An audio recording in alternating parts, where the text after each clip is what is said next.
Rakitan ini itu hanya karena satu hal, satu komponen. Bisa dibilang ini rakitan yang cukup fail. Epic fail malah.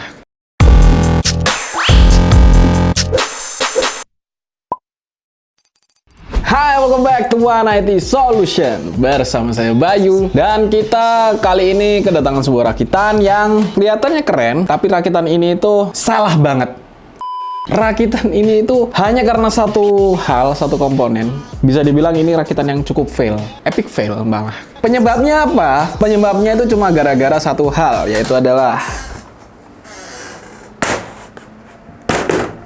gara-gara satu hal ini rakitan ini menjadi aneh. Rakitan ini menjadi salah semua ya. Salahnya kenapa? Kan ini cuma VGA. VGA-nya masalahnya adalah 1630. Lah terus kenapa? Ini kan seri 16 gitu loh. Tapi ini 1630 gitu loh. Nanti akan saya jelaskan kenapa kok rakitan ini dibilang salah banget ya. Kenapa hanya karena ada kehadiran 1630 itu salah ya. Jadi kita akan melakukan perkenalan dulu ya untuk komponen yang kita gunakan di rakitan ini. Yang pertama itu kita prosesornya pakai Intel i5 10400F. Terus motherboardnya juga ini MSI Z490A Pro, dan juga untuk RAM-nya T-Force Nighthawk DDR4 2x8GB 3200 mAh.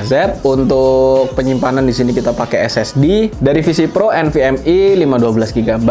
Kemudian untuk power supply kita pakai power supply dari Cooler Master MW 550W, dan yang terakhir casing ini kita pakai DK352 White dengan 4 fan bawaan. Nah, untuk total dari rakitan ini itu sekitar 11 jutaan ya. Jadi harusnya dengan ekspektasi 11 jutaan itu kita bisa mendapatkan performa yang cukup gahar ya. Mungkin kasusnya di sini itu nggak akan terjadi ya. Memang kalau dihitung semahal itu harusnya gahar, padahal nggak mesti ya. Karena apa? Untuk komponen-komponen yang lain ya. Selain ini kita ngomongin selain dari VGA 1630 ini ya. Komponen lainnya ini terbilang cukup tinggi, cukup high end lah ya. Cukup ya, saya bilang cukup. Disclaimer, jangan langsung ambil bilang high end-nya doang. Ini cukup high end. Maksudnya cukup tinggi, nggak masuk ke medium-medium banget gitu loh. Apalagi low, jauh banget. Nah, oleh karena itu harganya memang cukup tinggi. Kemudian ditambah dengan ini ya. Ini satu VGA ini 1630 ini. Yang mana sekarang sekitar 2 juta berapa gitu ya. 2 juta sekian lah harganya dari 1630 ini. Nah, untuk performa dari VGA ini gimana sih? Kita akan langsung masuk aja ke pengujian kita. Kita perhatikan bagaimana performa dari VGA ini. Kalau ngomongin dari CPU-nya harusnya sudah cukup baik ya. Tapi bagaimana dengan VGA-nya? Kita langsung masuk aja ke pengujian yang pertama, yaitu Cinebench R23. Di sini kita melakukan stability test dengan durasi 30 menit, dan untuk hasilnya memang cukup baik, yaitu untuk single core-nya ada di 1263, kemudian untuk multi core-nya ada di 6169. Kemudian pada Geekbench 5, di sini ada 2 kali pengujian untuk yang compute benchmark dan juga untuk yang CPU benchmark. Nah, untuk yang CPU benchmark ini hasilnya juga masih lumayan. Untuk single core-nya ada di 1463 dan multi core-nya ada di 7077. Dan untuk compute benchmark-nya di sini ada di angka 24431. Lanjut ke Furmark. Nah, ini Furmark ini mulai menguji untuk VGA-nya, dan untuk hasilnya di sini memang mungkin biasa aja ya, karena di sini kita melakukan pengujiannya juga pakai preset dari 1080. Memang untuk skornya kecil, ada di 2263 dengan FPS-nya itu ada di 38 dengan maksimum temperaturnya ada di 61 derajat Celcius. Dan untuk pengujian yang terakhir di rendering ini itu kita ada di 3D Mark Time Spy, dan untuk hasilnya sendiri gimana ya? Ini overallnya ada di 2376. Oke. Untuk CPU skornya 7154. Masih oke, masih bagus. GPU skornya ada di 2126 ya.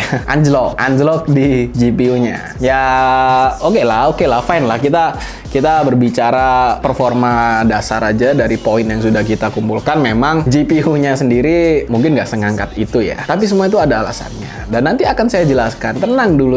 Kita selesaiin dulu untuk benchmark-benchmarknya nih. Kita lanjut aja ke benchmark game. Untuk game yang pertama di sini kita nyobain Valorant, dan di sini kita setting high ya, dan resolusi yang kita gunakan untuk semua game yang akan kita coba nanti ada di 1080. Di sini kita main aja, dan untuk hasilnya FPS-nya FPS-nya juga cukup baik. Ada di angka 110 hingga 130-an, naik turun ya, nggak terlalu stabil-stabil banget dalam artian ya 110, kadang 130, naik turun ya, kayak gitu. Jadi nggak menyentuh di bawah angka 100 itu masih bagus. Lanjut untuk game berikutnya itu ada di game Dota 2. Untuk game Dota 2 ini kita melakukan tesnya ini dengan nonton replay aja, dengan settingan yang kita gunakan itu high. Dan di sini kita bisa lihat dalam situasi war memang untuk FPS-nya juga masih bagus. Di atas 60 yaitu ada di 70 hingga 80 FPS dan nggak ada stuttering sama sekali, masih lancar-lancar aja, nggak patah-patah ya. Lanjut di game berikutnya, di sini kita masuk ke game CS:GO dan untuk settingannya juga di sini kita ratakan high semua dan selama gameplay sendiri untuk ya masih belum terlalu banyak efek, itu dia rata-rata FPS-nya ada di 120 ke atas nih ya, lebih dari 120. Nah, ketika masuk ke area yang smoke atau mungkin lebih banyak efek, itu ada penurunan tapi masih di angka 60 FPS. Which is masih bagus ya. Ini masih aman, oke? Nah, sekarang kita nyobain game AAA-nya. Mungkin nggak banyak-banyak, nggak berani sih saya lebih tepatnya. Di sini kita coba dari game Shadow of the Tomb Raider dan untuk settingannya di sini saya pakai low, nggak yang lowest. Jadi ini masih apa ya? 2 dari bawah lah ya. Kira-kira presetnya ini masih lumayan. Untuk settingan low ini sendiri, Shadow of the Tomb Raider bisa mendapatkan rata-rata FPS di 29. Tetapi ketika masuk di gamenya, dalam artian pas tadi di benchmark, memang ada beberapa scene yang dia masih bisa menyentuh 40 FPS. Dan ingat, ini masih di preset low, belum yang lowest atau yang paling rendah. Harusnya masih bisa lebih baik dari ini, tapi tidak sewah itu sih ya, masih baik aja. Untuk game yang kedua dari game AAA ini sekaligus game penutup pada pengujian kita kali ini adalah Horizon Zero Dawn, dan di sini kita menggunakan settingan yang favor performance atau yang paling low, dan ya hasilnya juga sama sih ya, 30 FPS. Jadi memang untuk VGA ini ataupun rakitan ini ya, di pengujian game AAA masih cukup menangis ya.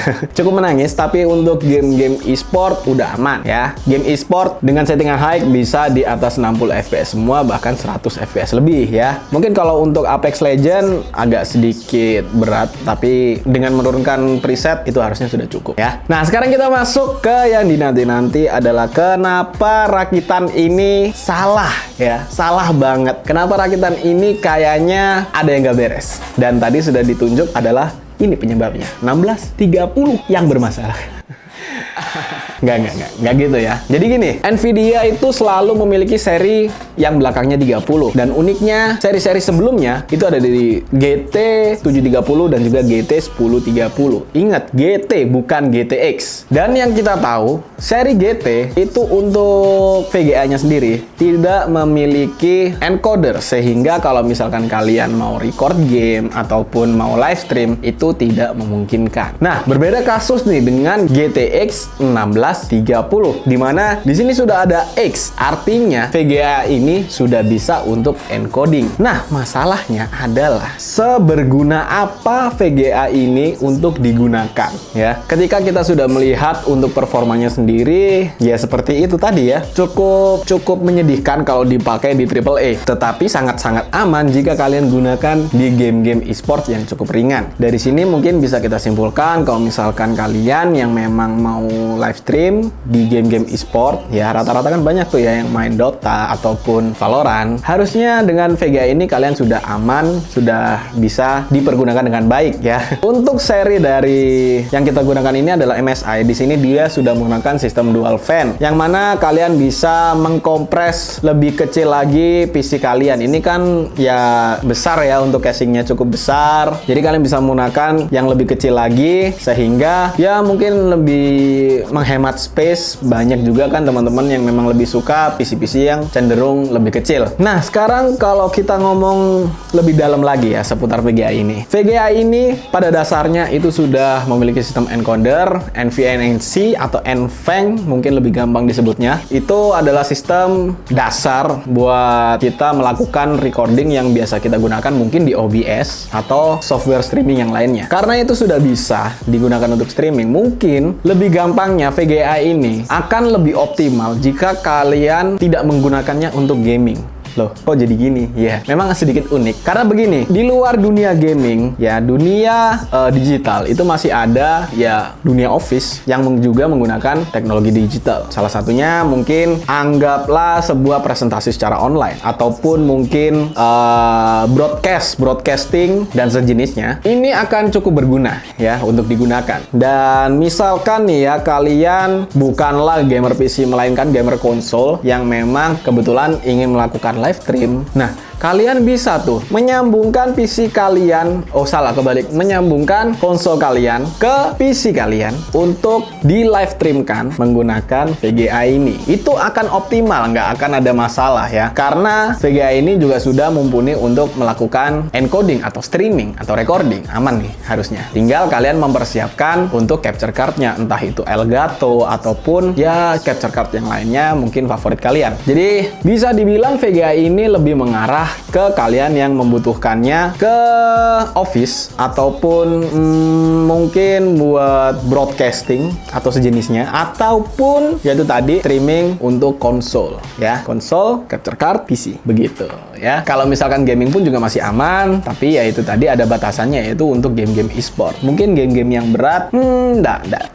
Triple A kayaknya masih belum masuk ke sana sih ya. Jadi itu yang perlu diperhatikan. Oke? Jadi kesimpulannya untuk VGA ini harusnya masih bisa aman jika kalian gunakan pada tempat yang tepat ya, karena semua VGA nggak semuanya itu pure untuk gaming, masih ada hal-hal lain yang memang dibutuhkan dan itu memerlukan VGA. Oke, jadi itu aja kesimpulannya. Semoga ini bermanfaat buat kalian dan jangan lupa untuk subscribe channel ini supaya kalian nggak ketinggalan video-video terbaru dari kami. Dan jika kalian tertarik untuk membeli VGA ini, kalian bisa langsung kunjungi aja link yang ada di kolom deskripsi di bawah ini untuk langsung ke e-commerce-nya kita, 190 Solution. Sekali lagi terima kasih, mohon maaf bila saya ada salah kata. Saya Bayu pamit undur diri and peace out.